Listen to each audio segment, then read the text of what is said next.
आप सभी लोगों का रीयूनियन आईएएस में स्वागत है। हम लोग जो है वो देखा जाए तो जो आप लोगों का क्लास डे 2 हुआ था, उस डे 2 में जो है वो देखा जाए तो हम लोगों ने प्रश्न दिया था। तो ये जो प्रश्न दिया था उसका जो है वह देखा जाए तो हम लोग पहले इसका उत्तर सॉल्व कर लेते हैं।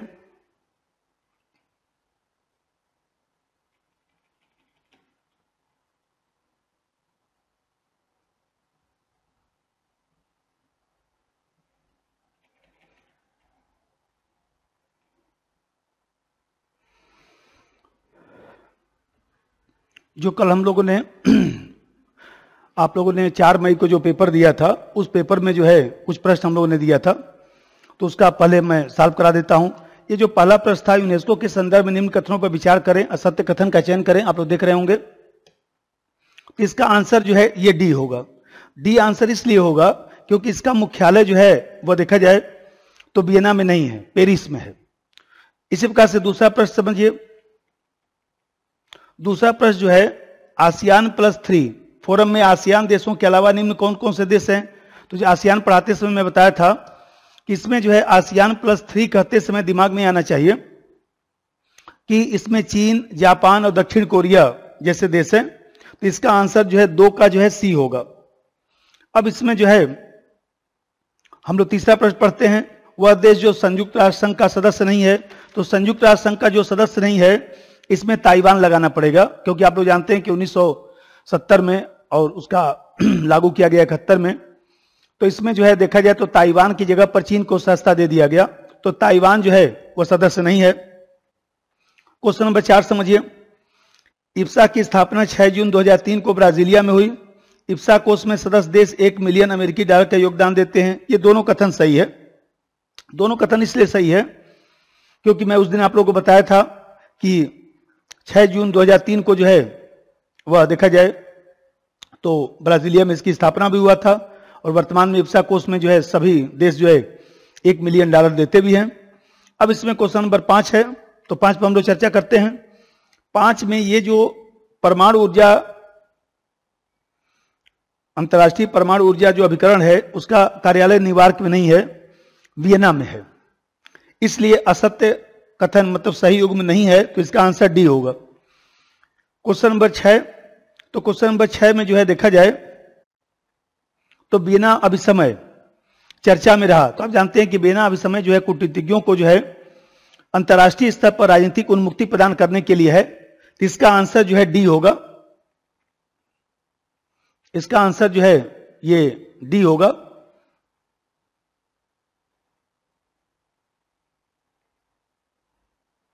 तो इसमें जो है ये इसका आंसर डी। अब क्वेश्चन नंबर जो 7 है, इस 7 में देखिए आईएलओ के संदर्भ में इस संस्था को, डी जो आंसर है, इस संस्था को 1950 में प्रथम विशिष्ट एजेंसी के रूप में संयुक्त राष्ट्र में शामिल किया गया। तो 1950 में नहीं बल्कि 1946 में 1946 में शामिल किया गया। तो 7वें का आंसर भी जो है डी होगा। क्वेश्चन नंबर 8 जो है उस पर चर्चा करते हैं। G7 के संदर्भ में, इसमें दोनों कथन सही है। G7 का गठन 1975 में किया गया। G7 का शिखर सम्मेलन जो है वाशिंगटन जो बैठक है जो 2020 में होना था, उसको रद्द कर दिया गया है। ये भी बात सही है, उस दिन मैं बताया भी था। तो क्वेश्चन नंबर 8 का जो है सी आंसर होगा। दोनों सत्य है। क्वेश्चन नंबर जो 9 है उस पर चर्चा करते हैं। तो क्वेश्चन नंबर 9 में जो है देखा जाए तो ये एससीओ के संदर्भ में है। तो एससीओ के संदर्भ में है, तो इसमें आप देखते हैं कि कौन सा कथन सही नहीं है। तो पहला जो है यूरेशियन राजनीतिक आर्थिक सुरक्षा संगठन है, सही बात है। पूर्णतः तो नहीं लेकिन ठीक है, सुरक्षा संगठन भी है एक तरह से, क्योंकि उस दिन बताया था सीएसटीओ। एससीओ संघाई में 2003 में संस्थापित किया गया था, सही बात है। गलत, क्योंकि 2001 में किया गया था। ये 2 नंबर कथन गलत। भारत और पाकिस्तान एससीओ के संस्थापक सदस्य हैं। तो आप देखते हैं कि इसमें यह भी गलत है, संस्थापक सदस्य नहीं है, बल्कि देखा जाए तो ये 2-3 नंबर जो है भारत और पाकिस्तान जो है बाद में जोड़े गए हैं। तो ये 2 और 3 गलत है, तो इसमें गलत का ही चयन करना है, सही नहीं है। तो इसमें आंसर जो है बी होगा। इसमें आंसर आपका बी होगा। क्वेश्चन नंबर 10 चलिए। तो 10 में जो है निम्न कथनों पर विचार करें, असत्य कथन का चयन करें। तो इसमें देखिए सी लिखा है, वर्तमान में इथोपिया इसका सदस्य नहीं है। ये बताइए, अफ्रीकी एकता संगठन के बाद अफ्रीकी संघ बना, इथोपिया में ही अदीस अबाबा में इसकी बैठक भी हुआ, तो सदस्य है ही है। तो इसका आंसर जो है सी होगा। अब यहां पे ध्यान रखना है कि ये जो आप लोगों का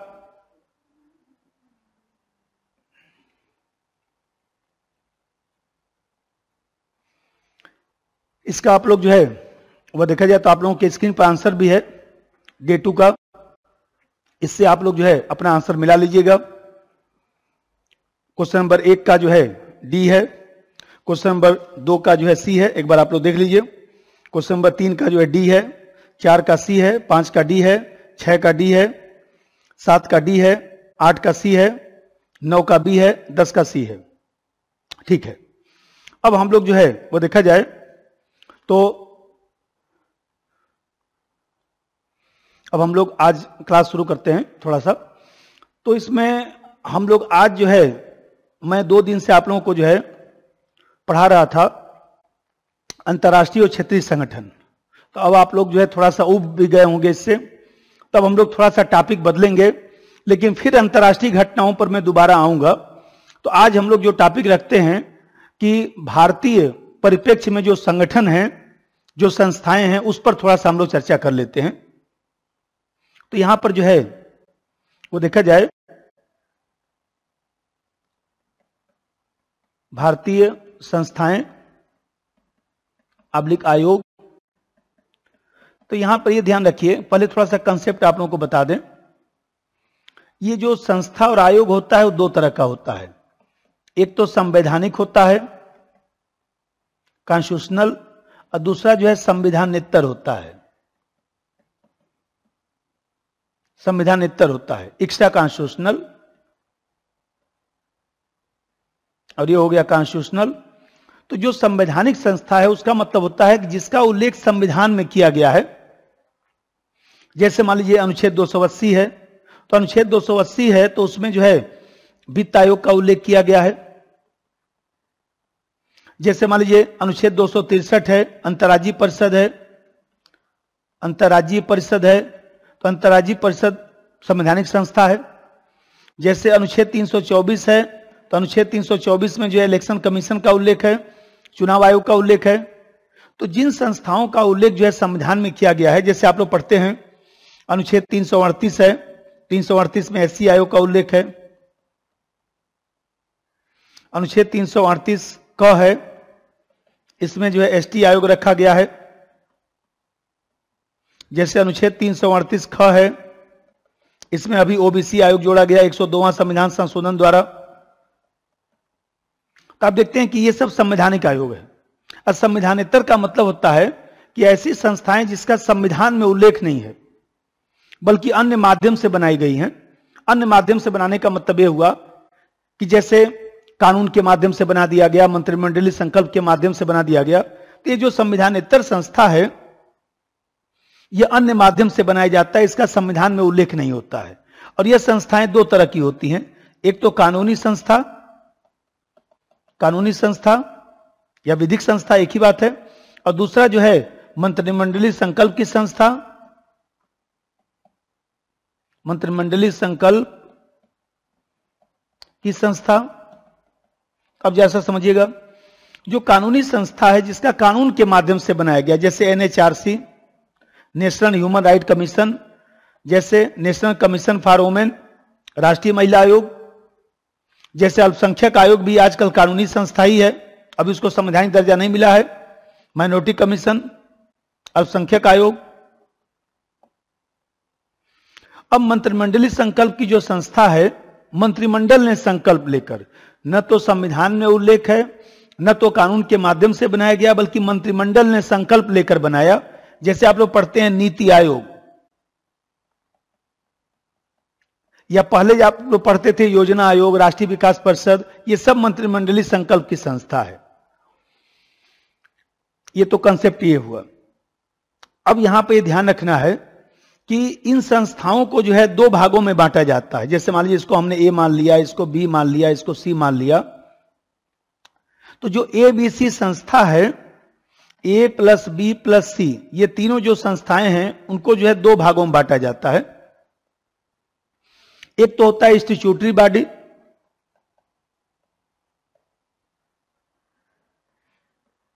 स्टैट्यूटरी बॉडी मतलब इसको बोलते हैं सांविधिक संस्था, सांविधिक संस्था। और दूसरा होता है बाइंडिंग बॉडी, बाध्यकारी संस्था,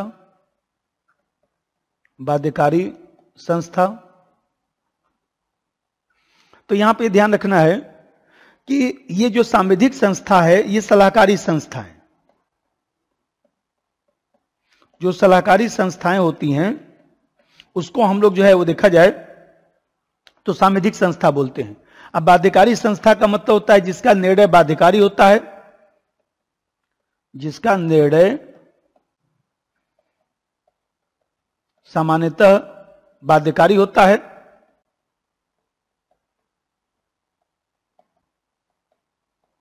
जिसका निर्णय सामान्यतः बाध्यकारी होता है। तो हमारे यहां अधिकांश संस्थाएं इसी श्रेणी में रखी जाती हैं। अधिकांश संस्थाएं इसी श्रेणी में। और जैसे मान लीजिए हम लोग क्या इलेक्शन कमीशन है तो बाइंडिंग बॉडी के रूप में है, ये ध्यान रखना है। जितना भी हमारे यहाँ चाहे वित्त आयोग है, अंतर्राज्यीय परिषद है, इलेक्शन कमीशन को छोड़ दीजिए, SC आयोग, ST आयोग, OBC आयोग, जितना भी है सब, इसमें से जितनी संस्थाएं सब अधिकांश सलाहकारी संस्थाएं। ये तो मैं आप लोगों को कंसेप्ट बताया। अब इसी कंसेप्ट पर हम लोग जो है जो जो चर्चा में संस्थाएं चल रही हैं उन संस्थाओं पर हम लोग विचार करेंगे। तो यहाँ पे ध्यान रखना है कि जो जो संस्था चर्चा में है उन्हीं संस्थाओं पर ही हम लोग विचार करेंगे। संस्थाएं तो बहुत सारी हैं, लेकिन चूंकि आप लोगों के यहाँ जो है करंट में जो जो पिछले वर्ष जो जो आप लोग पढ़ते हैं कि जो संस्थाएं जो हैं वो देखा जाए तो पेपर पत्रिकाओं में निकलती रही हैं, उन्हीं संस्थाओं पर हम लोग जो है वो विचार करेंगे। तो इसमें जो है एक संस्था आप लोग पढ़ते हैं कि विधि आयोग, पिछले अभी चर्चा में खूब रहा है, लॉ कमीशन, विधि आयोग। तो जो विधि आयोग है उसके बारे में हम थोड़ा सा बोलते हैं। पहले अभी मैं बता रहा था कि जो विधि आयोग है वो एक प्रकार से जो है वो देखा जाए तो कैसी संस्था है। विधि आयोग जो है एक प्रकार से कह सकते हैं कि न तो कानूनी संस्था है न तो संवैधानिक संस्था है। मतलब विधि आयोग के लिए न तो कानून अभी तक बना है और न ही संविधान में इसका उल्लेख है, बल्कि देखा जाए तो केंद्र सरकार के प्रस्ताव के माध्यम से यह बनाया गया। पहले तो कंसेप्ट ये क्लियर हुआ। 2012 में कानूनी संस्था बनाने का प्रयास किया गया था, लेकिन प्रस्ताव पारित नहीं हो पाया, विधेयक पारित नहीं हो पाया। तो ये अभी तक जो है देखा जाए तो मंत्रिमंडलीय संकल्प या केंद्र सरकार के प्रस्ताव से ही बनाया जाता है। दूसरा पहलू यह है कि भारत में सबसे पहले विधि आयोग का गठन जो है 1834 में जो है लॉर्ड मैकाले, आप लोग पढ़ते होंगे, 1834 में लॉर्ड मैकाले की अध्यक्षता में जो है वो देखा जाए तो सबसे पहले इसका गठन हुआ था। अब फिर आप लोग पढ़ते हैं कि जो स्वतंत्र भारत है, जब हम लोग स्वतंत्रता प्राप्त कर लिए तो स्वतंत्रता प्राप्ति के बाद जो है वो देखा जाए तो 1955 में विधि आयोग का गठन किया गया। तो 1955 में जो है विधि आयोग बनाया गया था स्वतंत्रता प्राप्ति के बाद। और इस विधि आयोग के जो अध्यक्ष थे MC सीतलवाड़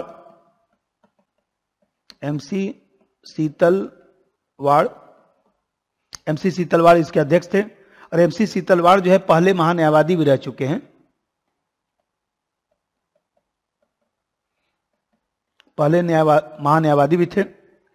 एक तो ये कंसेप्ट में आपको बेसिक बताया, जैसे कोई भी संगठन जब चर्चा में रहता है, एक तो उसका बेसिक का उदाहरण समझना है और फिर उसका वर्तमान मुद्दों को समझ लेना है। अब जैसा समझिए, इस विधि आयोग का जो कार्यकाल होता है, यह कार्यकाल जो है 3 वर्ष का होता है। सामान्यतः 3 वर्ष का कार्यकाल होता है। और इसमें एक अध्यक्ष होता है, एक सदस्य होता है, कुछ पूर्णकालिक सदस्य होते हैं, कुछ अंशकालिक सदस्य होते हैं, इस तरह से रखे जाते हैं। सुप्रीम कोर्ट, हाई कोर्ट के सेवानिवृत्त न्यायाधीशों को भी रखा जा सकता है।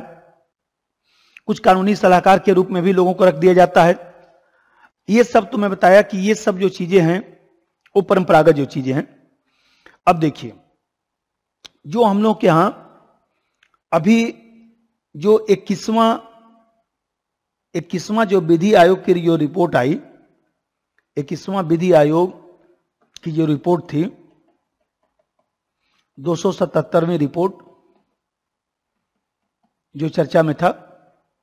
तो आप जानते हैं कि 21वां जो विधि आयोग बनाया गया था वो 2015 में बनाया गया था। और 2015 में जो बनाया गया था, BS चौहान जो न्यायमूर्ति हैं, न्यायमूर्ति BS चौहान की अध्यक्षता में बनाया गया था। और इसका कार्यकाल जो है वह 31 अगस्त 2018 तक था। अब जानते हैं कि अब आगे जो है जो संस्था हम लोग को बनाना है, तो अभी सरकार ने जो है देखा जाए तो 22वें वित्त आयोग, 22वें विधि आयोग के बारे में जो है एक देखा जाए तो निर्णय लिया है। और 22वें जो विधि आयोग जो बनाया गया है वो जो है देखा जाए ये भी 3 वर्ष के लिए बनाया गया है। और ये जो विधि आयोग बनाया गया है, 22वां जो विधि आयोग हम लोग क्या बनाया गया, यह विधि आयोग एक प्रकार से कह सकते हैं कि अभी इसका जो है सरकार ने निर्णय ले लिया है। लेकिन आप जानते हैं कि ये निर्णय जो हुआ तो उसके बाद सब कोरोना संकट और तमाम समस्याएं चलने लगी, इसके कारण ये कार्य करना अभी प्रारंभ नहीं किया है। लेकिन सरकार ने निर्णय लिया है कि हम 22वां विधि आयोग का गठन करेंगे। तो ये आपको ध्यान रखना है। और इसका भी कार्यकाल 3 वर्ष होगा। ये भी जो है वो देखा जाए एक प्रकार से जो हम लोग के यहाँ कानून होता है, देखिए विधि आयोग जो बनाया जाता है मुख्यतः ऐसे समझिए कि पुराने कानूनों की समीक्षा करता है, गरीबों पर कानून का क्या प्रभाव पड़ रहा है, कानून को सरल बनाना, जो न्यायिक जो प्रशासन है उसकी प्रणाली को मजबूत करना, कानूनों में जो है पुरुष महिलाओं की समान भागीदारिता को स्वीकार करना, इस तरह की चीजों पर ये जो है चर्चा करता है। और फिर एक चीज ये ध्यान रखना है कि जो हम लोग के यहाँ ये जो 21वां विधि आयोग था वो क्यों महत्वपूर्ण था। 21वां विधि आयोग इसलिए महत्वपूर्ण था क्योंकि लोकसभा विधानसभा में जो है एक साथ निर्वाचन जो चर्चा में काफी रहा, मेंस में हम लोग पढ़े भी थे, लोकसभा विधानसभा में एक साथ जो चुनाव है, समेकित जो चुनाव है इस पर विचार देना था इसको। और जो आप लोग पढ़ते होंगे समान सिविल संहिता, इस समान सिविल संहिता पर भी जो है इसको विचार देना था। तो 2 कारणों से जो है ये महत्वपूर्ण रहा। तो इसमें आपको केवल इतना ही जानना है। अब जानते हैं कि अब इसी तरह से जो है जो चर्चा में रहा, आप लोग पढ़ते होंगे परिसीमन आयोग,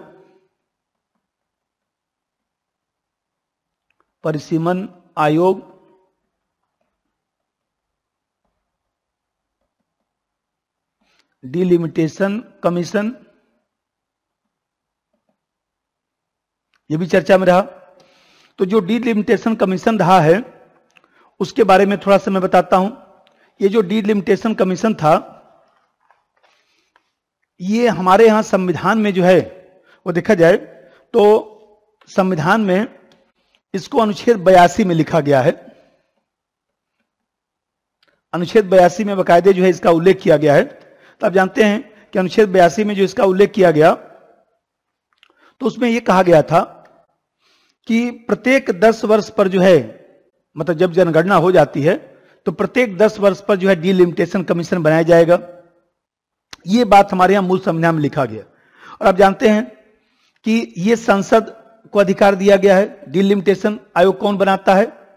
तो भले ही राष्ट्रपति नियुक्ति करता है, मान लीजिए अध्यक्ष सदस्यों की नियुक्ति राष्ट्रपति करेगा, लेकिन यह संसद कानून बनाकर करती है, कानून बनाकर करती है। और राज्यों के संदर्भ में भी जो है संसद को यह अधिकार है। अनुच्छेद 170 के तहत जो है वह राज्यों में जो विधानसभा है उसकी सीटों का जो परिसीमन होता है उसका भी अधिकार संसद को ही दिया गया है। और एक चीज ध्यान रखना है कि डिलिमिटेशन जो आयोग है उसका जो कार्य है, तो इसका कार्य 3 कार्य है। पहला कार्य इसका यह है कि जनसंख्या के अनुपात में सीटों की संख्या को बढ़ाना, जैसे मान लीजिए जनसंख्या बढ़ गया तो सीटों की संख्या को बढ़ा दिया जाए। जैसे आप लोग पढ़ते होंगे कि मूल संविधान में लोकसभा की 500 सीटें थी, अभी वर्तमान में जो है अधिकतम संख्या जो है 552 कर दिया गया। तो आप देखे होंगे कि 7वां संशोधन और 31वां संशोधन द्वारा जो है वो देखा जाए तो सीटों की संख्या को बढ़ाया गया। तो किसकी सलाह पर? तो परिसीमन आयोग की सलाह पर। और दूसरा चीज, जनसंख्या को संतुलित करना। जनसंख्या को संतुलित करने का मतलब किसी क्षेत्र में जनसंख्या ज्यादा हो गया, किसी में कम है, तो फिर इसकी सीमा को इस तरह से बनाना जिससे जनसंख्या जो है बराबर हो जाए। और तीसरा चीज है कि आरक्षित स्थानों का पुनर्निर्धारण करना। तो ये 3 कार्य इसके सौंपे गए हैं। जो आरक्षित स्थान है, जो SC ST के लिए हम लोग के आरक्षण है, उस आरक्षण को जो है रोटेशन करना। अब जरा सा देखिए ये क्यों चर्चा में रहा है। यहां पर ये ध्यान रखिए कि हमारे यहां 4 अवसर पर इसका गठन हो चुका है। 1952 में किया गया था, फिर 1962 में किया गया था, 1978 में किया गया था और 2002 में किया गया था। 4 परिसीमन आयोग अभी तक बनाया जा चुका है। आप देख रहे हैं 1978 से लेकर 2002 तक नहीं बना, जबकि बनना चाहिए था। प्रत्येक 10 वर्ष पर कहा गया है, इसलिए नहीं बना क्योंकि हमारे यहां 42वें संविधान संशोधन द्वारा जो है स्पष्ट रूप से कह दिया गया, 42वां संशोधन 1976 द्वारा स्पष्ट रूप से कह दिया गया कि 2002 तक जो है 2001 तक परिसीमन आयोग नहीं बनाया जाएगा। ये बात हम लोग क्या कह दिया गया, इसलिए वो बीच में ये गैप आपको दिखाई देता है। तभी तक हमारे यहां जो है 4 परिसीमन आयोग बनाए गए हैं। अब फिर आप जानते हैं कि 2002 में जो परिसीमन आयोग बनाया गया था, न्यायाधीश कुलदीप सिंह की अध्यक्षता में जो है ये परिसीमन आयोग बनाया गया था। और जो परिसीमन आयोग बनाया जाता है तो परिसीमन आयोग जो है ये सामान्यतः 3 सदस्यीय संस्था होता है। 3 सदस्यीय संस्था का मतलब एक इसका अध्यक्ष होता है और एक जो है वह अदर इलेक्शन कमिश्नर को शामिल किया जाता है, जिसको OEC कहा जाता है। जैसे हम लोग क्या देखते हैं कि इलेक्शन कमीशन में एक तो CEC है, चीफ इलेक्शन कमिश्नर, मुख्य निर्वाचन आयुक्त, और 2 जो है OEC होते हैं। तो एक OEC को अदर इलेक्शन कमिश्नर, अन्य निर्वाचन आयुक्त, तो ये जो एक अन्य निर्वाचन आयुक्त है उसको रखा जाता है। और ये तीसरा जो है प्रत्येक राज्य में अलग अलग होता है, प्रत्येक राज्य में अलग अलग।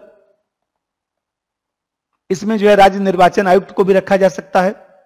अब जैसा समझिए ये 3 सदस्यीय संस्था होता है। नियुक्ति कौन करेगा? अभी बताया हूं, राष्ट्रपति करेगा।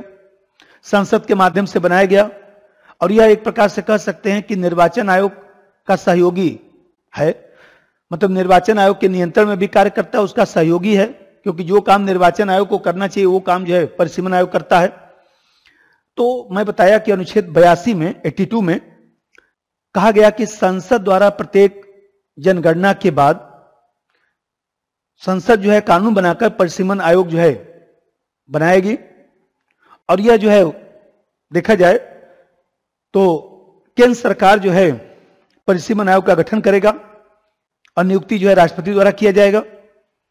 तो राज्यों के संदर्भ में भी जो है संसद को अधिकार दिया गया है।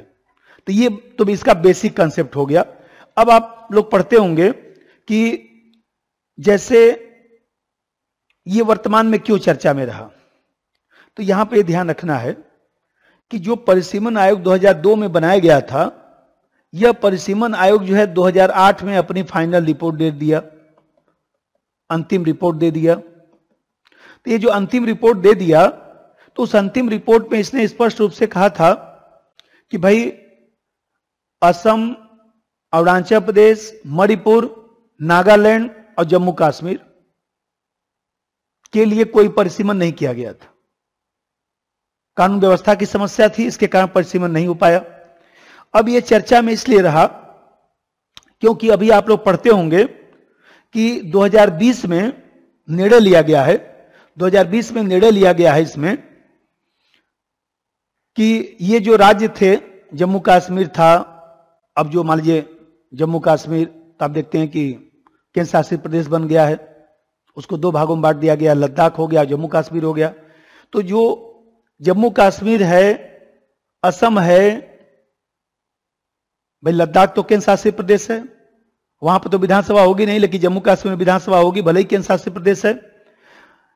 अरुणाचल है, अरुणाचल प्रदेश, या इसी प्रकार से जो है मणिपुर है, नागालैंड है, तो 1 2 3 4 5, इन 5 राज्यों के लिए, या जम्मू कश्मीर केंद्र शासित प्रदेश है, 4 राज्य और 1 केंद्र शासित प्रदेश, इसके लिए जो है एक परिसीमन आयोग बनाया गया है। और ये जो परिसीमन आयोग बनाया गया है, इसकी अध्यक्षता जो है आप लोग पढ़ते होंगे कि जो सुप्रीम कोर्ट में न्यायाधीश थी रंजना प्रकाश देसाई, रंजना प्रकाश देसाई की अध्यक्षता में जो है वो देखा जाए तो ये गठित किया गया है। और यहां पर ध्यान रखिए, अभी मैं बताया हूं कि रंजना प्रकाश देसाई और उसके साथ जो है वो देखा जाए तो एक ओईसी रखा गया है, अदर इलेक्शन कमिश्नर। और अदर इलेक्शन कमिश्नर कौन रखा गया है? सुशील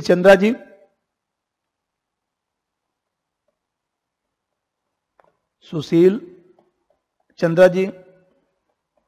इनको रखा गया है। तो ये अध्यक्ष हो गए, ये अध्यक्षता रंजना प्रकाश देसाई जो सुप्रीम कोर्ट में न्यायाधीश रही हैं। और ये हो गए एक मैं बताया कि हर राज्यों में अलग अलग होगा, तो राज्य निर्वाचन आयुक्तों को रख दिया गया है कि राज्यों में जो राज्य निर्वाचन आयुक्त होते हैं उनको रखा जाएगा। तो इस तरह से ये जो 2020 में ये जो नया बनाया गया है, तो ये ध्यान रखना है कि 2020 में ये जो नया बनाया गया है, ये एक प्रकार से 2002 में बनाए गए परिसीमन आयोग का ही जो है विस्तार है। तो ये आपको ध्यान रखना है कि किस राज्यों में जो है परिसीमन आयोग बनाया गया है परिसीमन करने के लिए। और ये ध्यान रखिए कि हमारे यहाँ 84वां संविधान संशोधन 2001 द्वारा जो है 2026 तक सीटों की संख्या को स्थिर कर दिया गया है। लोकसभा और विधानसभा की सीटों में कोई परिवर्तन नहीं होगा। तो ये लोग जो है वो देखा जाए तो आरक्षित स्थान में परिवर्तन का सलाह देंगे, और साथ ही साथ जो है देखा जाए तो जनसंख्या जो कहीं बढ़ गई है किसी क्षेत्र में, कहीं कम हो गई है, उसके बारे में सलाह देंगे। और ये लोग जो है वह लोकसभा और विधानसभा की सीटों की संख्या को नहीं बढ़ाएंगे, जो सीटें हैं सीटें स्थिर ही रहेंगी। केवल ये लोग जो है 2 कार्य ही करेंगे। एक कार्य हो गया जनसंख्या को संतुलित करना, और दूसरा जो है आरक्षित स्थानों का रोटेशन करना। एक तो इसलिए मैं बताया क्योंकि ये अभी चर्चा में जो था, तो इसको हम लोग को ध्यान रखना है। इसमें एक चीज और मैं चर्चा कर दूं, इसमें आजकल जो है एक जैसे जो राजनीतिक दल वाला है वो भी आजकल चर्चा में आ रहा है, तो थोड़ा सा उस पर मैं चर्चा कर दूं। क्योंकि आप लोग देखे होंगे कि नेशनल पीपुल्स पार्टी, ये जो नेशनल पीपुल्स पार्टी है उसको राष्ट्रीय पार्टी का दर्जा दिया गया है। इसलिए आजकल जो है ये सब चर्चा में आया है। थोड़ा सा उसको मैं बताऊं कि ये जो राजनीतिक दल होता है, वो 2 तरह का होता है। एक तो राष्ट्रीय दल होता है, आप लोग पढ़ते हैं राष्ट्रीय दल, एक होता है क्षेत्रीय दल। तो राष्ट्रीय दल और क्षेत्रीय दल एक तो 2 होते हैं। तो यहां पर जो है ये राजनीतिक दल को 2 भागों में बांटा जाता है। एक होता है मान्यता प्राप्त दल, तो मान्यता प्राप्त दल में इसको हमने ए मान लिया, इसको हमने बी मान लिया, इसी को हम लोग राज्य स्तरीय दल भी कह देते हैं, राज्य स्तरीय दल भी कहते हैं। तो ये मान्यता प्राप्त दल में ए और बी दोनों शामिल होता है। और दूसरा होता है गैर मान्यता प्राप्त दल। तो गैर मान्यता प्राप्त दल जो है वो देखा जाए तो ऐसा दल जिसको राष्ट्रीय और क्षेत्रीय दल का दर्जा प्राप्त नहीं है, बल्कि केवल उसका पंजीकरण हुआ है, ऐसे दलों को गैर मान्यता प्राप्त दल कहा जाता है। अब राष्ट्रीय दल जब हम लोग कहते हैं तो इसका मतलब क्या होता है? राष्ट्रीय दल बनाने का एक मानक बनाया गया है। तो जो मानक बनाया गया उसमें आप लोग पढ़ते होंगे, मैं तेजी से बता देता हूं कि जैसे 6% जो है वैध मत, लोकसभा का चुनाव होता है तो 6% वैध मत प्राप्त करिए। ये जो राष्ट्रीय दल के लिए जो मान्यता दिया गया है, तो इसके लिए जो मानक वर्तमान में बनाया गया है कि आप जो है वो देखा जाए तो 6% वैध मत प्राप्त करिए और जो है 4 लोकसभा की सीट प्राप्त करिए। एक तो ये मानक है, 6% वैध मत प्राप्त करिए और 4 सीट प्राप्त करिए। लेकिन यहां पर जो है 4 राज्यों में आपको ऐसा करना पड़ेगा। यदि 4 राज्य हैं, ABCD, तो 4 राज्यों में आप जो है 6% वैध मत प्राप्त करिए, कुल मिलाकर 4 सीट लोकसभा की प्राप्त कर लीजिए तो आपको दर्जा दे दिया जाएगा। और दूसरा जो कंडीशन है उसमें जो है 3 राज्यों में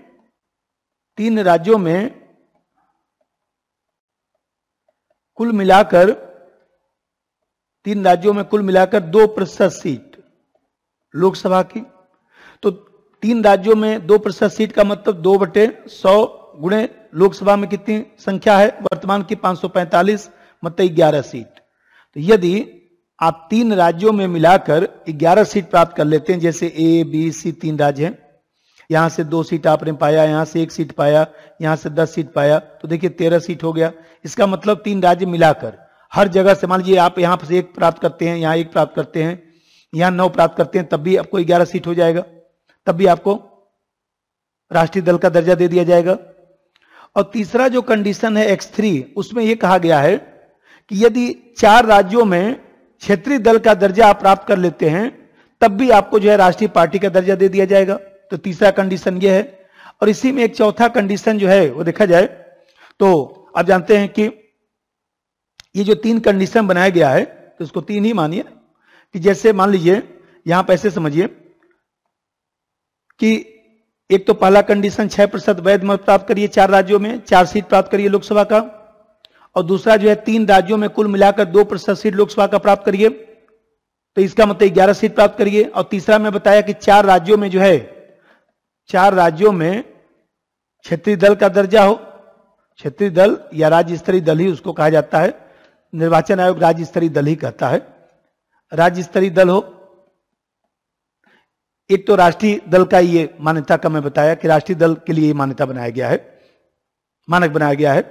अब क्षेत्रीय दल के लिए क्या क्या बना, यहां पर ध्यान रखिए कि X1 या X2 या X3 तीनों में से कोई कंडीशन आप पूरा करें। और जो क्षेत्रीय दल है उसके लिए जो मानक बनाया गया है, जैसे इसके लिए X1 है, अब इसको हम Y1 मान लेते हैं, जैसे इसको हम Y1 मान लेते हैं, तो इसका जो कंडीशन बनाया गया है, देखिए मैं बार बार कहता हूं कि जैसे करंट जब पढ़ते हैं, अब जैसे मान लीजिए अभी मैं बताया कि नेशनल पीपुल्स पार्टी जो है NPP को जो है वह राष्ट्रीय पार्टी का दर्जा दिया गया है। तो अब ये प्रश्न आएगा तो इसका बेसिक भी जानना जरूरी है। केवल ये पढ़ने से नहीं काम चलेगा कि NPP को जो है राष्ट्रीय पार्टी का दर्जा दे दिया गया। राष्ट्रीय पार्टी का दर्जा देने का क्या मानक है, इसलिए मैं बताया कि जब करंट पढ़िए तो उसका बेसिक भी पढ़ लीजिए, क्योंकि वहां से प्रश्न आ सकता है। अब यहां मैं बताया था क्षेत्रीय पार्टी के लिए, तो पहला जो कंडीशन है कि 6% जो है वैध मत प्राप्त करिए, वैध मत विधानसभा के चुनाव में, अब प्लस 2 सीट जो है विधानसभा का प्राप्त कर लीजिए। एक तो कंडीशन ये है। दूसरा कंडीशन Y2 जो बनाया गया है कि 3 सीट प्राप्त करिए, 3 सीट या 3% सीट विधानसभा में, 3 सीट या 3% सीट। एक एग्जांपल बताता हूं, जैसे मान लीजिए गोवा है, तो गोवा में जो है 40 है, तो 40 3/100, तो ये हो गया आपका जो है एक प्रकार से 1.2, तो इसका मतलब 3 सीट प्राप्त करिए। अब मान लीजिए आप लेते हैं राजस्थान का, तो 200 विधानसभा की सीट है, तो 3/100, इसका मतलब 6 सीट। तो 3 और 6 में क्या अधिक है, जो भी अधिक हो, जो भी अधिक हो। तो आप देखते हैं कि 3 सीट या 3% सीट में जो भी अधिक हो, तो 6 अधिक है, तो 6 प्राप्त करिए। एक तो कंडीशन ये है। इसी में जो तीसरा कंडीशन Y3 बनाया गया है, उसमें जो है वो प्रत्येक 25 पर, पहले समझाता हूं, प्रत्येक 25 पर 1 सीट प्राप्त करें, प्रत्येक 25 पर 1 सीट प्राप्त करें लोकसभा के चुनाव में। ये बड़े राज्यों के लिए है। बड़े राज्यों का मतलब जैसे यूपी है, अभी 80 हो गया, 80 में कितने 25 बनेंगे, 1 25, 2 25, 3 25, अब ये 5 हुआ तो 25 नहीं बना। इसका मतलब कि आप 3 सीट प्राप्त कर लेंगे उत्तर प्रदेश में लोकसभा का, तो आपको जो है क्षेत्रीय पार्टी का दर्जा दे दिया जाएगा। और जो चौथा कंडीशन बनाया गया है Y4, उसमें बनाया गया है कि 6% जो है वैध मत प्राप्त करिए और 1 सीट जो है लोकसभा की प्राप्त करिए। लोकसभा का चुनाव हो रहा है, लोकसभा के चुनाव में 6% वैध मत प्राप्त करते हैं, 1 सीट प्राप्त करते हैं, तब भी आपको जो है क्षेत्रीय पार्टी का दर्जा दे दिया जाएगा। और एक अभी जो है 2011 से ही खैर लागू है, Y5 भी कंडीशन है। पांचवा कंडीशन है कि लोकसभा और विधानसभा के चुनाव में यदि आप 8% वैध मत प्राप्त करते हैं, 8% वैध मत प्राप्त करते हैं, भले सीट प्राप्त नहीं करते हैं, तब भी आपको जो है क्षेत्रीय पार्टी का दर्जा दे दिया जाएगा। तो ये मैं बताया कि ये हमारे यहां मानक है। और यहां ये ध्यान रखना है कि जैसे मैं बताया कि X1, जैसे मैं बताया कि X1, X2, X3 में से कोई भी कंडीशन पूरा करिए। इसी तरह से Y1, Y2, Y3, Y4, Y5 में से कोई भी कंडीशन आप पूरा कर लीजिए। ठीक, अब जैसे समझिए, अब यहां पर करंट वाला जो मुद्दा है उस पर मैं चर्चा करूं। जो नेशनल पीपुल्स पार्टी है, एनपीपी, उसको राष्ट्रीय पार्टी का दर्जा दिया गया। पूर्वोत्तर का ये पहला दल है जिसे राष्ट्रीय पार्टी का दर्जा दिया गया है। और जानते हैं कि जो एनपीपी है, ये एनपीपी जो है वो देखा जाए तो जो पीए संगमा साहब थे, पीए संगमा साहब जो थे, आप जानते हैं कि पहले आदिवासी स्पीकर उनको कहा जाता है। इन्हीं पीए संगमा साहब ने जो है वो देखा जाए तो इस एनपीपी पार्टी को जो है 2013 में, एक प्रकार से कह सकते हैं कि 2013 में पीए संगमा द्वारा बनाया गया। और फिर इन्हीं के जो पुत्र हैं कानराड संगमा, तो कानराड संगमा जो है वो देखा जाए तो आजकल मेघालय के सीएम भी हैं, मेघालय के सीएम हैं। तो आप देखते हैं कि कानराड संगमा द्वारा जो है वो देखा जाए तो अभी जब चुनाव हुआ था तब जानते हैं कि मेघालय के जो सीएम बने, तो इनके निर्देशन में ही जो है अरुणाचल प्रदेश में इस पार्टी ने जो है, एनपीपी ने जो है 5 सीटों पर दर्ज हुआ, 5 सीटों पर चुनाव जीता। और मेघालय में आप लोगों को पता ही है कि मेघालय में सबसे बड़ा राजनीतिक दल यही है, क्योंकि 60 सीटों में से मेघालय में जो 21 सीट इसी के पास है। तो आप देख रहे हैं कि इस पार्टी ने जो है मेघालय, मणिपुर, नागालैंड और अरुणाचल, इन 4 राज्यों में जो है राज्य स्तरीय पार्टी का दर्जा प्राप्त किया है। इसीलिए इसको जो है राष्ट्रीय पार्टी का दर्जा दिया गया है। तो अभी मैं बता रहा था, देखिए यहां पर मैंने बताया था अभी कि ये जो मानक है तीसरा वाला X3, इस मानक को इसने पूरा किया है। और अभी तक जो है 8 राष्ट्रीय दल हैं, कांग्रेस है, बीजेपी है, बीएसपी या सीपीआई, इसी प्रकार से जो है सीपीआईएम, राष्ट्रवादी कांग्रेस पार्टी, तृणमूल कांग्रेस 7 हो गया और एक एनपीपी। तो 8 जो है राष्ट्रीय दल के रूप में अभी तक दिखाई देते हैं। ये आपको ध्यान रखना है। अब हम लोग जो है थोड़ा सा चर्चा करेंगे। आप लोग क्या करिएगा उसमें कि कभी कभी जो है वो देखा जाए तो पार्टी सिस्टम में जो पार्टियां हैं उससे प्रश्न आता है। जैसे मैं थोड़ा सा बताता हूं आप लोगों को कि जैसे पार्टी कहने का मतलब ये चीज है कि हम लोग के यहां जो है वो देखा जाए तो जो राष्ट्रीय दल हैं उनके बारे में थोड़ा सा जानना चाहिए, थोड़ा सा क्षेत्रीय दल के बारे में जानना चाहिए, क्योंकि आजकल कभी कभी व्यवहारिक प्रश्न भी पूछे जाते हैं। तो थोड़ा सा मैं बोल देता हूं, सुन लीजिए। हमारे यहाँ मूल संविधान में कहीं पर भी जो है राजनीतिक दल शब्द का उल्लेख नहीं, मूल संविधान में राजनीतिक दल का उल्लेख ही नहीं। 52वां जो संविधान संशोधन किया गया, ये जो 52वां संविधान संशोधन किया गया, इसी 52वां संविधान संशोधन द्वारा जो है देखा जाए तो पहली बार 1985 में जो दल बदल कानून जब जोड़ा गया था उसी में राजनीतिक दल का उल्लेख हुआ। और कांग्रेस की स्थापना, जैसे आप लोग पढ़ते होंगे कि दिसंबर 1885 में जो है कांग्रेस की स्थापना हुई। 1885 में कांग्रेस की स्थापना हुई थी। नागपुर अधिवेशन 1920 में जो है आप जानते हैं कि नागपुर अधिवेशन 1920 में जो है इसे राजनीतिक दल के रूप में स्वीकार किया गया। तो कांग्रेस पार्टी जो कांग्रेस बनाई गई थी वो कांग्रेस प्लेटफॉर्म के रूप में बना था, कांग्रेस राजनीतिक दल के रूप में नहीं बना था। कांग्रेस राजनीतिक दल के रूप में जो है देखा जाए तो 1920 नागपुर जो अधिवेशन होता है, इस नागपुर अधिवेशन से जो है कांग्रेस राजनीतिक दल के रूप में कार्य करना शुरू किया। और आप जानते हैं कि कांग्रेस पार्टी को जो है गांधी जी ने भंग करने की बात किया था। और फिर 1969 में जो है इसका विभाजन हुआ था। और 1969 में जो विभाजन हुआ था कांग्रेस का, इसमें कांग्रेस ओ और कांग्रेस आर, कांग्रेस ओ और कांग्रेस आर दो संस्थाएं बनाई गई थी। कांग्रेस आर के जो नेता थे इंदिरा गांधी, कांग्रेस आर की नेता जो है इंदिरा गांधी, और कांग्रेस ओ के नेता जो है निजली गप्पा साहब, निजली गप्पा साहब। अब फिर आप देखते हैं इसी कांग्रेस का जो विभाजन हो रहा है, एक विभाजन तो ये हुआ, इसी तरह से 1978 में भी इसका विभाजन होता है। और ये जो कांग्रेस आर है, तो इस कांग्रेस आर का विभाजन होता है, और इस कांग्रेस आर के विभाजन से जो है कांग्रेस आई बनता है, और दूसरा जो है वह कांग्रेस एस बनता है। तो ये जो कांग्रेस आई है, इसकी नेता जो है इंदिरा गांधी, और कांग्रेस एस के नेता जो है स्वर्ण सिंह साहब, ये इसका विभाजन हुआ। फिर आप देखे होंगे कि ये जो कांग्रेस आई है, इस कांग्रेस आई का एक विभाजन 1994 में भी दिखाई देता है, जब एनडी तिवारी साहब, नरेंद्र तिवारी साहब, अर्जुन सिंह जो है छोड़कर चले गए, वापस आ गए।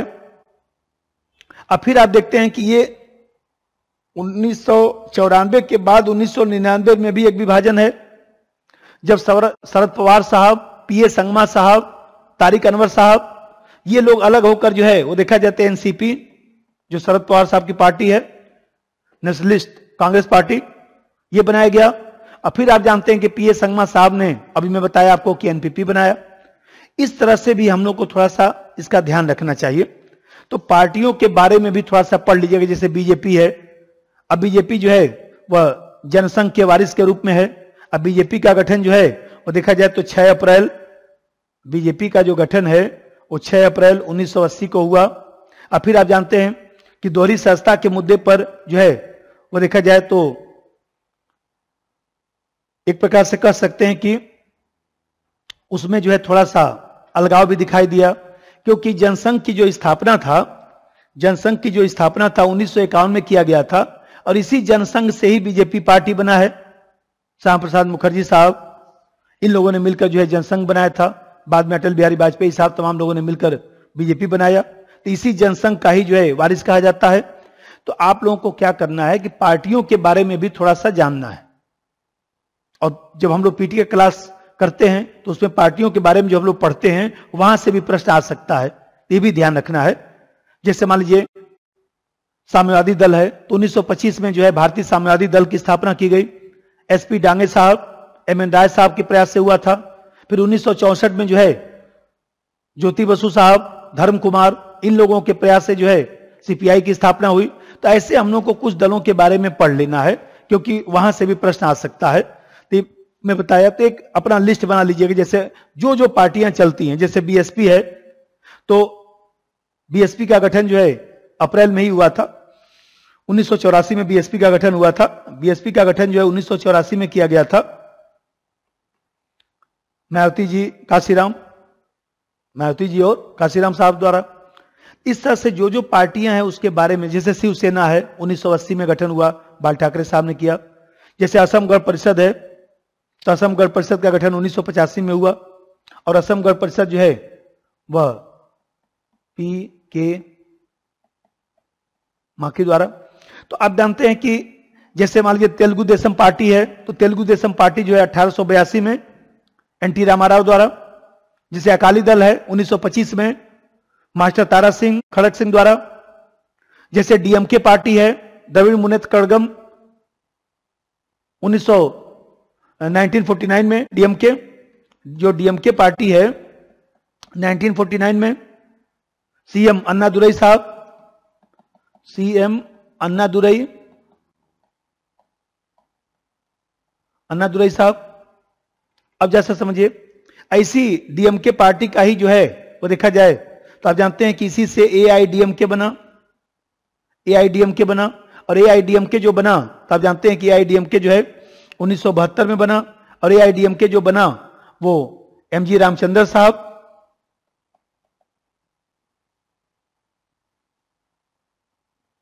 एमजी रामचंद्रन, इस तरह से हम लोगों को छोटा छोटा पार्टियों को थोड़ा ध्यान रखना है, क्योंकि कभी कभी मिलाने को आता है। जैसे तेलंगाना राज्य समिति है, तो चंद्रशेखर राव द्वारा 2001 में बनाया गया था। तो ऐसे जो जो पार्टियां चर्चा में चलती हैं उसके बारे में हम लोग को थोड़ा सा ध्यान रखना है। अब जैसे मैं बताया कि इस समय जो है एक हम लोग को ये भी चीज पढ़ना है, जो NHRC है, नेशनल ह्यूमन राइट कमीशन, राष्ट्रीय मानवाधिकार आयोग। तो राष्ट्रीय मानवाधिकार जो आयोग है, तो आप देखते हैं कि राष्ट्रीय मानवाधिकार आयोग जो बनाया गया, तो ये राष्ट्रीय मानवाधिकार आयोग एक प्रकार से कह सकते हैं कि कानूनी संस्था के रूप में। ये जो है NHRC में बता रहा था, तो NHRC में हम लोग को जो है एक तो इसका सामान्य पहलू पढ़ना है, इसमें जो है परिवर्तन जानना है कि क्या परिवर्तन हुआ है। जो 2019 में जो कानून में परिवर्तन किया गया है वो किस तरह का परिवर्तन किया गया है। तो देखिए 1993 में जो है देखा जाए तो सबसे पहले तो अध्यादेश के माध्यम से आया था, बाद में जो है इसे कानून बना दिया गया। और इसमें जो है देखा जाए तो कानून बनाने के बाद इसमें जो मूल कानून में कहा गया था, तो आप जानते हैं कि यह संवैधानिक संस्था है, और मूल कानून में कहा गया था कि इसके जो अध्यक्ष हैं वो सुप्रीम कोर्ट के भूतपूर्व मुख्य न्यायाधीश ही हो सकते हैं, और इसका कार्यकाल जो है 5 वर्ष रखा गया था। तो ये सब प्रावधान जो है बनाया गया था। लेकिन आपको ध्यान होगा, अब मैं तुलनात्मक बता देता हूं जिससे वो दोनों का कंसेप्ट क्लियर रहेगा। मूल जो इसका प्रावधान था उसमें मुख्य न्यायाधीश ही अध्यक्ष हो सकता है, सुप्रीम कोर्ट का मुख्य न्यायाधीश ही अध्यक्ष हो सकता है, यह बात कहा गया था। और अभी जो प्रावधान है परिवर्तन के बाद, उसमें कहा गया है कि सुप्रीम कोर्ट का सेवानिवृत्त मुख्य न्यायाधीश या अन्य न्यायाधीश इसके अध्यक्ष बन सकते हैं। अब फिर आप देखे होंगे कि मूल जो कानून था उस मूल कानून में जो है महिला सदस्य की बात नहीं की गई थी, और अभी वर्तमान में जो परिवर्तन हुआ उसमें कहा गया कि एक महिला सदस्य अवश्य होगी। और इसमें जो है ओबीसी आयोग, बाल अधिकार संरक्षण आयोग के जो अध्यक्ष हैं उनको भी सदस्य रखा जाएगा। जो विकलांग व्यक्ति हैं, दिव्यांग व्यक्ति हैं, उसके लिए जो मुख्य आयुक्त है उसको भी सदस्य के रूप में रखा जाएगा। अब फिर इसमें जो है हम लोग को ध्यान रखना है कि राज्यों में भी स्थिति वही है। पहले राज्य में कहा गया था कि हाई कोर्ट का सेवानिवृत्त मुख्य न्यायाधीश ही अध्यक्ष बनेगा। अब कह दिया गया कि सेवानिवृत्त जो मुख्य न्यायाधीश है उसके साथ अन्य जो न्यायाधीश हैं उनको भी किसी को बनाया जा सकता है। और एक चीज ध्यान रखना है कि पहले कार्यकाल 5 वर्ष और 70 वर्ष था, जो भी पहले पूरा हो। अब इसमें 3 वर्ष या 70 वर्ष जो भी पहले पूरा हो। तब देख रहे हैं कि 5 वर्ष को घटाकर 3 वर्ष कर दिया गया है। और यहां पर जो है वो देखा जाए तो एक चीज और ध्यान रखना है कि जो दिल्ली का मामला है उसमें NHRC ही जो है वो देखा जाए तो संबंधित कार्यों को देखेगा। लेकिन राज्यों के लिए स्टेट ह्यूमन राइट कमीशन की बात की गई, और ये कहा गया कि कोई भी केंद्र शासित प्रदेश है तो उस केंद्र शासित प्रदेश को किसी राज्य के जो स्टेट ह्यूमन राइट कमीशन है उसके साथ इसको जोड़ा जा सकता है। तो ये जो 4-5 परिवर्तन है ये आपको ध्यान रखना है, क्योंकि इन परिवर्तनों में से प्रश्न आ सकता है। अब फिर कार्य है, तो कार्य आप लोग जानते ही हैं कि किसी भी क्षेत्र में मानवाधिकार की जो अवहेलना होती है उसकी जांच पड़ताल करना, संविधान या कानून में जो मानवाधिकार से संबंधी जो व्यवस्था है उस पर विचार विमर्श करना, उसको प्रभावशाली तरीके से लागू करने के लिए सिफारिश करना। और सबसे बड़ी बात है कि मानव अधिकार के उपभोग में जो बाधक जो मतलब की समस्या है, उस समस्या का पता लगाना, सरकार को सुझाव देना। और मैं बताया कि सलाहकारी संस्था है, इसका सुझाव जो है सरकार के लिए बाध्यकारी नहीं है। ये सब चीजें इसमें आपको ध्यान रखना पड़ेगा। और एक चीज ध्यान रखना है कि सैन्य मामलों में जो है एनएचआरसी स्वयं जांच नहीं कर सकता। इन मामलों की जांच करके सरकार को जो है सौंपता है। ध्यान रखिएगा कि सरकार पहले जांच आयोग बनाती है, मतलब सीधे जांच नहीं कर सकता है। एक तो ये ध्यान रखना है। और फिर ये भी ध्यान रखना है कि 1 वर्ष से ज्यादा के घटित कोई समस्या है तो उस पर यह जांच नहीं कर सकता है। मतलब 1 वर्ष के भीतर घटित घटनाओं पर ही ये जांच कर सकता है। ये सब जो है एनएचआरसी में आपको ध्यान रखना है। और इसमें जो है जैसे मैं बताया कि आजकल जैसे एक चीज और भी है,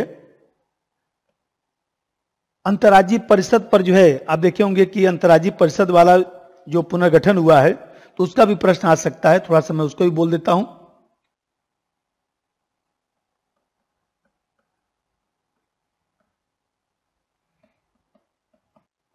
अंतर्राज्यीय परिषद अनुच्छेद 263 में जिसका उल्लेख है, तो आप देखते हैं कि जो अंतर्राज्यीय परिषद है, उस अंतर्राज्यीय परिषद में आप लोगों को जो है, चूंकि पुनर्गठन हुआ है तो कोई प्रश्न इस पे बन सकता है, इसलिए हम लोग को थोड़ा सा ध्यान रखना है। उसमें केवल सुनना है आपको। अंतर्राज्यीय परिषद संवैधानिक संस्था है। क्यों? अनुच्छेद 263 में इसका उल्लेख है।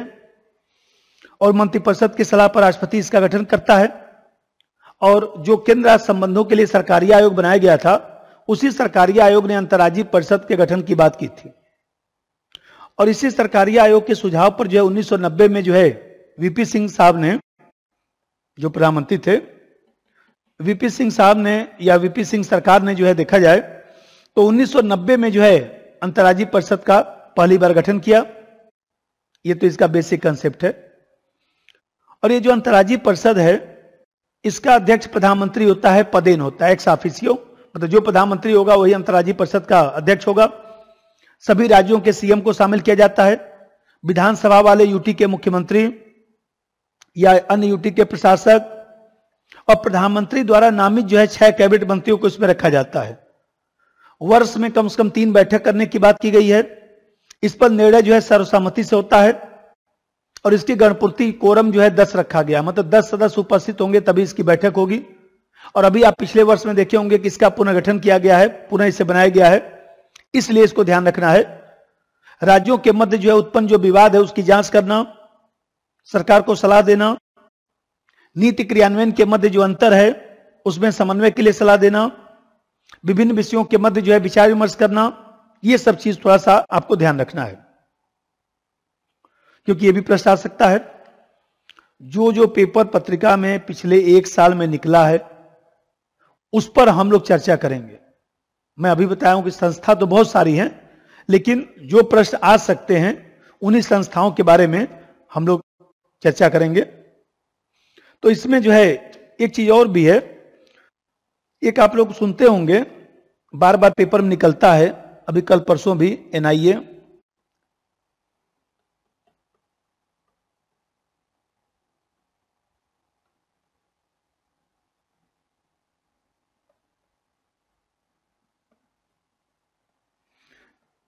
नेशनल इन्वेस्टिगेशन एजेंसी,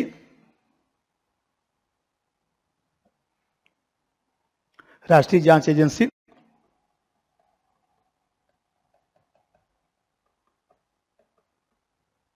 तो राष्ट्रीय जांच एजेंसी के बारे में थोड़ा सा हम लोग पढ़ते हैं।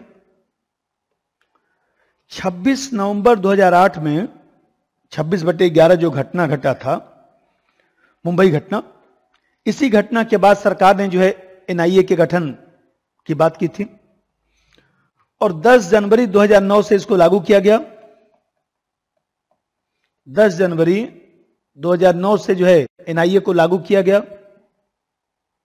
और आप जानते हैं इसमें 4-5 बात आपको ध्यान रखना है।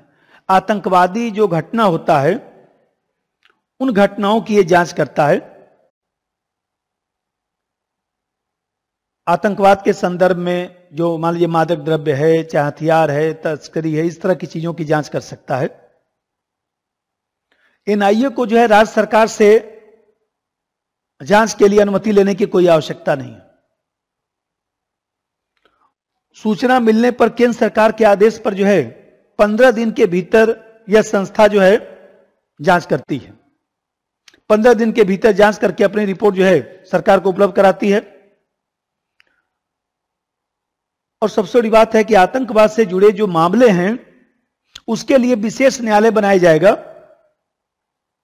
और कोई भी अपील है तो उसको 3 माह के भीतर जो है उसका समाधान किया जाएगा, यह इसमें कहा गया है। और जो विशेष न्यायालय बनाया जाएगा तो विशेष अवसर पर ही आप सुप्रीम कोर्ट में जा सकते हैं, हाई कोर्ट में जा सकते हैं। सामान्यतः उसका निर्णय वो देखा जाए तो उसमें हाई कोर्ट के जज होते हैं। तो इसमें कहा गया है कि ज्यादा लंबी प्रक्रिया नहीं चलेगी। एक चीज केवल ध्यान रखना है कि एनआईए को जो है केवल जांच का अधिकार दिया गया है, खुफिया जानकारी जुटाने का कोई अधिकार इसको प्राप्त नहीं है। तो ये आपको जो है 3-4 चीज जो है इसके संदर्भ में भी जानना है, क्योंकि ये भी प्रश्न आ सकता है।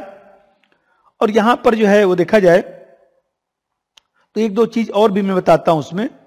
आजकल एक पेपर में चर्चा आ रहा है कि उसको बोलते हैं एनसीआरबी। तो एनसीआरबी का जो चर्चा आ रहा है, नेशनल क्राइम रिकॉर्ड ब्यूरो,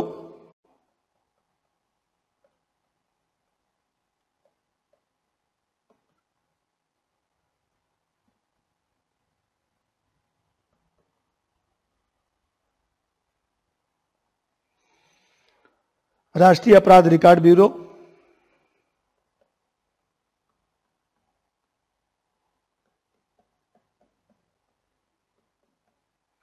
तो ये राष्ट्रीय रिकॉर्ड अपराध जो ब्यूरो है उसके बारे में बस केवल 4 लाइन सुनना है। अभी चूंकि पिछले वर्ष इसने अपना एक आंकड़ा जारी किया, इसके कारण ये चर्चा में रहा है। इसकी स्थापना जो है 1986 में किया गया, और 1986 में जो संस्था बनाया गया, सूचनाओं के संग्रहण के लिए संस्था बनाया गया था कि अपराध से संबंधित जितनी भी सूचनाएं हैं उसका ये संग्रहण करता है। आप जानते हैं कि जो हम लोग का राष्ट्रीय पुलिस आयोग है जो बनाया गया था 1977 में, जिसने अपनी रिपोर्ट 1981 में दिया था, गृह मंत्रालय की जो टास्क फोर्स 1985 में बनाई गई थी, उन्हीं लोगों के अनुशंसाओं के आधार पर जो है गृह मंत्रालय के तहत जो है यह संस्था बनाया गया है, राष्ट्रीय अपराध रिकॉर्ड ब्यूरो। और यह संस्था जो है एक प्रकार से कह सकते हैं, इसने जो अपना सब अभी आंकड़ा जो प्रस्तुत किया कि उत्तर प्रदेश में जो है जो जेल हैं उसमें जो क्षमता है उससे ज्यादा कैदी रखे गए हैं, पढ़े होंगे आप लोग पेपर में। या पिछले वर्षों में जो अपराध जो है निरंतर बढ़ता जा रहा है, जैसे इन्होंने कहा कि 16 के बाद 17 में अपराधों की संख्या लगभग 77% वृद्धि हुआ। जेल में जो है कैदियों की समस्याओं पर इन्होंने विचार किया। इन्होंने कहा कि भाई विचाराधीन जो कैदी हैं तो विचाराधीन कैदियों की संख्या में वृद्धि हुई है। इस तरह से आपको थोड़ा सा इसके बारे में ध्यान रखना है। भारत में जो जेलों में कैदी होते हैं उन कैदियों के संदर्भ में जो है ये अपना रिकॉर्ड भी जारी करता है। एक तो ये सब ध्यान रखना है। और इसमें हम लोग को थोड़ा सा जो है एक संस्था जो आप लोग पढ़ते हैं, पीटी में पढ़ाया भी था, कैग को भी थोड़ा सा हम लोग को ध्यान रखना है। इसलिए कैग को ध्यान रखना है क्योंकि अभी जो है वो देखा जाए तो इसमें एक नया पद सृजित किया गया है। तो जो नया पद सृजित किया गया है उसके कारण ये थोड़ा सा जो है चर्चा में आया है। तो इसके कारण जो चर्चा में आया है तो हो सकता है कि इसका प्रश्न पूछे, तो उसमें नया और पुराना दोनों मिलाकर जो है ये प्रश्न पूछ सकता है। तो इसमें हम लोग को ध्यान रखना है कि जैसे पहले इसका बेसिक बताएं। ये जो कैग पद है, controller and auditor general of India,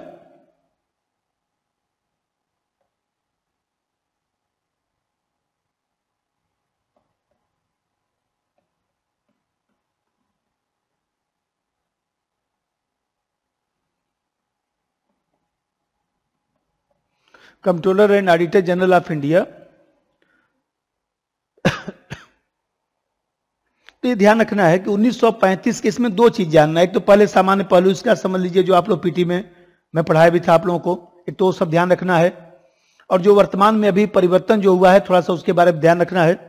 यह पद 1935 के अधिनियम पर बनाया गया, लेकिन ध्यान रखना है कि नियंत्रक एवं महालेखा परीक्षक, जैसे इसको हम लोग कहते हैं नियंत्रक एवं महालेखा परीक्षक। तो नियंत्रक और महालेखा परीक्षक, तो ये जो है देखा जाए तो जो कैग है 148 के तहत आप लोग पढ़ते हैं, इसमें नियंत्रण का काम कैग नहीं करता है। जनता के धन पर नियंत्रण जो है संसद का होता है, ये लेखा परीक्षण का कार्य करता है, इसलिए इसको भ्रामक पद नाम कहा जाता है। और जानते हैं कैग की नियुक्ति मंत्रिपरिषद की सलाह पर राष्ट्रपति करता है, नियुक्ति की कोई विशेष प्रक्रिया नहीं है। और जिस तरह से सुप्रीम कोर्ट के न्यायाधीश को हटाया जाता है, उसी तरह से कैग को भी हटाया जाता है। योग्यता के संदर्भ में कोई विशेष प्रावधान नहीं है, भारत का नागरिक होना चाहिए और सामान्यतः जो 10 वर्ष तक लोक सेवक के रूप में कार्य किया हो, ऐसे लोगों को इस पर रखा जाता है। और कार्यकाल जो है 6 वर्ष या 65 वर्ष, जो भी पहले पूरा हो, ये रखा गया है। और वेतन जो है संचित निधि से दिया जाता है। तो ये सब चीज आप लोग जो है पढ़े होंगे।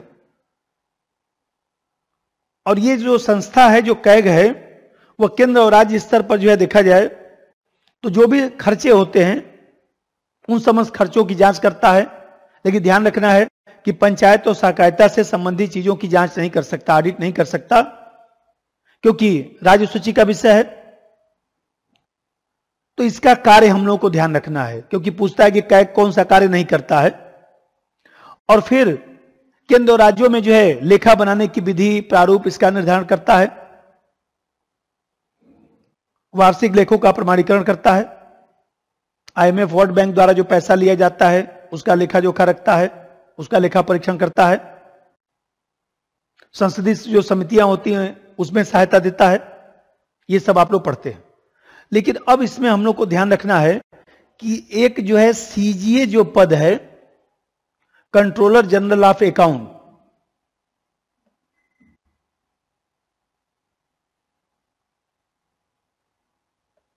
कंट्रोलर जनरल ऑफ अकाउंट, ये एक पद जो है बनाया गया है CGA का। इसी को जो है उप नियंत्रक एवं महालेखा परीक्षक भी नाम दिया जाता है। उप नियंत्रक एवं महालेखा परीक्षक नाम दिया गया है CGA। तो आप जानते हैं ये जो CGA पद है, ये नया पद एक बनाया गया है, क्योंकि कैग के ऊपर जिम्मेदारी ज्यादा था। अब मैं बताया कि केंद्र स्तर पर, बताया था आप लोगों को पीटी पढ़ाते समय, कि 1976 में लेखा बनाना और लेखा परीक्षण दोनों कार्य अलग कर दिया गया केंद्र स्तर पर। और लेखा बनाने का काम मुख्य लेखा अधिकारी करता है और लेखा परीक्षण का कार्य ही करता है। राज्य स्तर पर कैग के नियंत्रण में ही जो है लेखा बनता भी है, लेखा परीक्षण भी होता है। तो अब समस्या ये हुआ कि लेखा बनाना, लेखा परीक्षण करना दोनों कार्य अलग अलग है। तो उसके लिए एक पद का सृजन किया गया है। और देखा जाए तो ये जो CGA है, ये CGA जो है कैग के कार्यालय में समन्वय स्थापित करेगा, जो लेखा से संबंधित सूचना है उसको मजबूत करने का प्रयास करेगा, राज्य लेखा अधिकारी जो है उनके बीच समन्वय स्थापित करेगा, साथ ही साथ जो है भारतीय लेखा जो विभाग है उसके मध्य सूचना प्रणाली मजबूत करेगा। तो आप देखते हैं इन सब चीजों के लिए एक नया पद बनाया गया है और इसकी नियुक्ति कौन करेगा? राष्ट्रपति करेगा। और यह ध्यान रखना है कि ये पद सरकार ने निर्णय के माध्यम से, इस पद का उल्लेख संविधान में नहीं है, सरकार ने एक प्रस्ताव के माध्यम से इस पद का सृजन किया है। तो ये आपको थोड़ा सा ध्यान रखना है।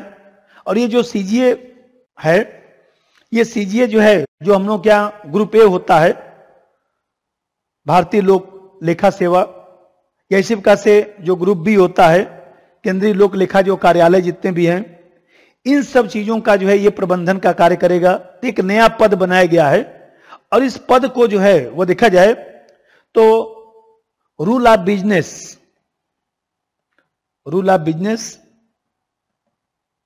या इसी को आप कहते हैं एलोकेशन ऑफ रूल,